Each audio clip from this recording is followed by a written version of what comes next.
Hi, 6th grade. We're going to continue on our thumbprints. So let's take a look at some that you have done. This one is excellent. You can really see those thumbprint lines. So just keep on doing what you're doing on that one. This one looks like it's all finished. So the next step is to erase those pencil lines so that the words and the lines in the sentences will define your thumbprint. And then the last step after you erase your pencil lines is to put some shapes in there. Just 3 shapes in the background.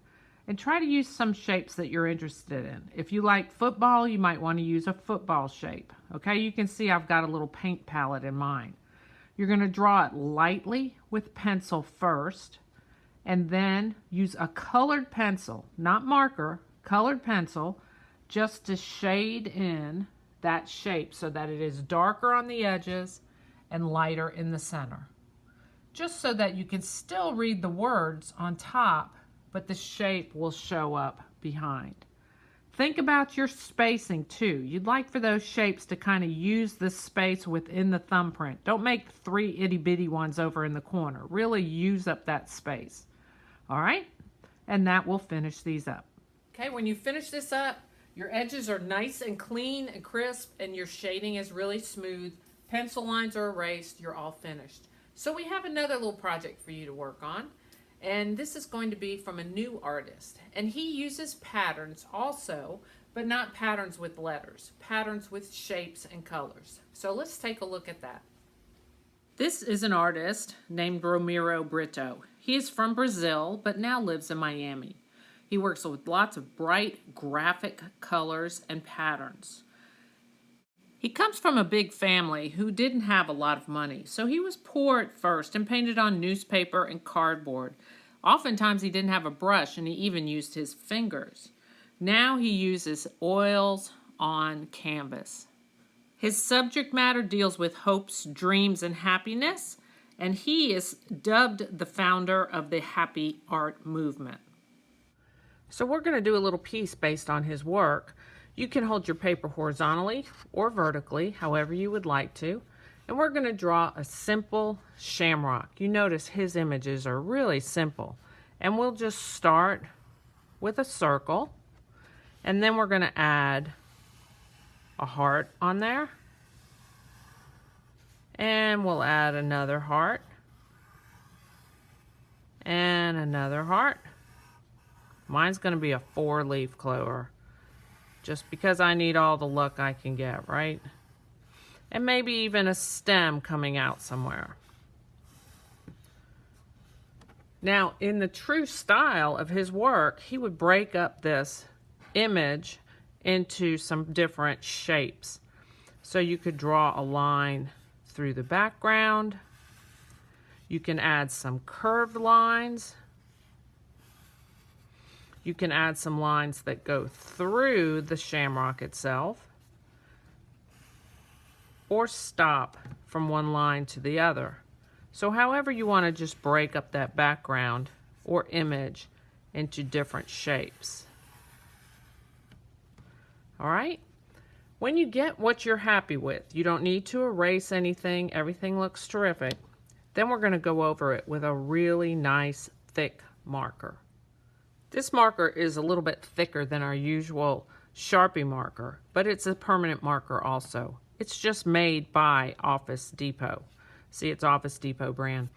It is very generous with the ink, so you do not want to get this all over you. It's going to really kind of come out, but it's going to give us those great outlines, just like the work that we saw. So I'm just going to trace over this now that I have it just the way I want to.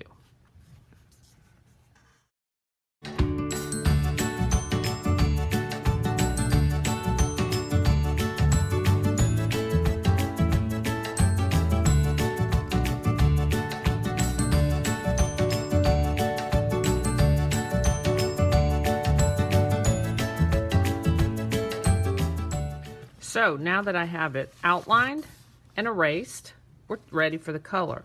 So if you look at his work, you'll notice that his subject matter is often in different shades of whatever color scheme. Like the heart is red colors, so he's got 2 different reds in there.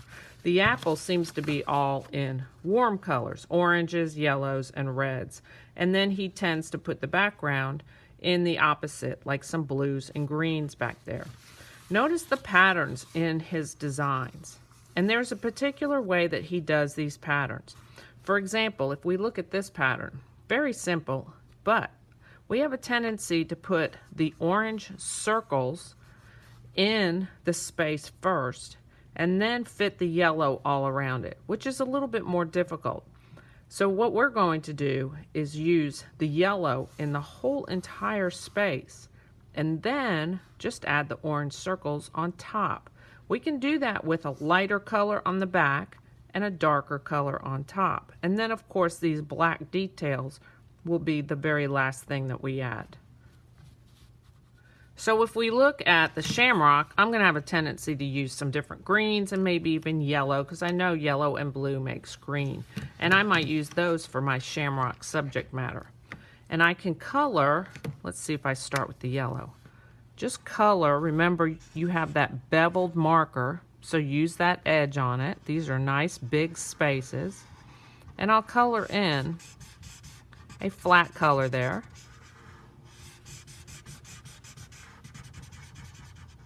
And get that nice and solid.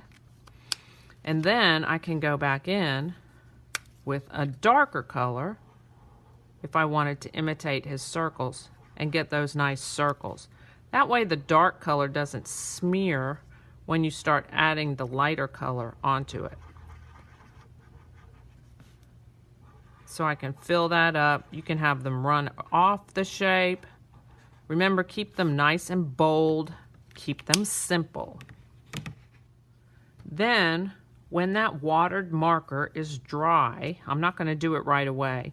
I'm going to let it dry real good. Then I can go back and start adding some of these black Sharpie details that he tends to put in there.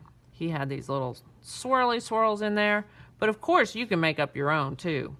The funny thing I've noticed in his work is that he has a pattern of his initials or his signature in his shapes also, which is kind of funny. At first I thought, oh, it looks like pie, but then he's got those little images with his signature in it. If we look at this gray one, you'll notice that little symbol right there, which I first thought was pi.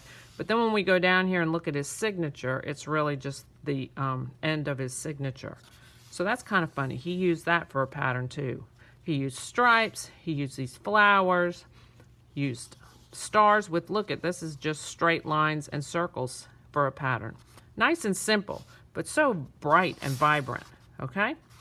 So we're gonna do a little bit with those and fill the entire piece of paper, even the background. Have fun.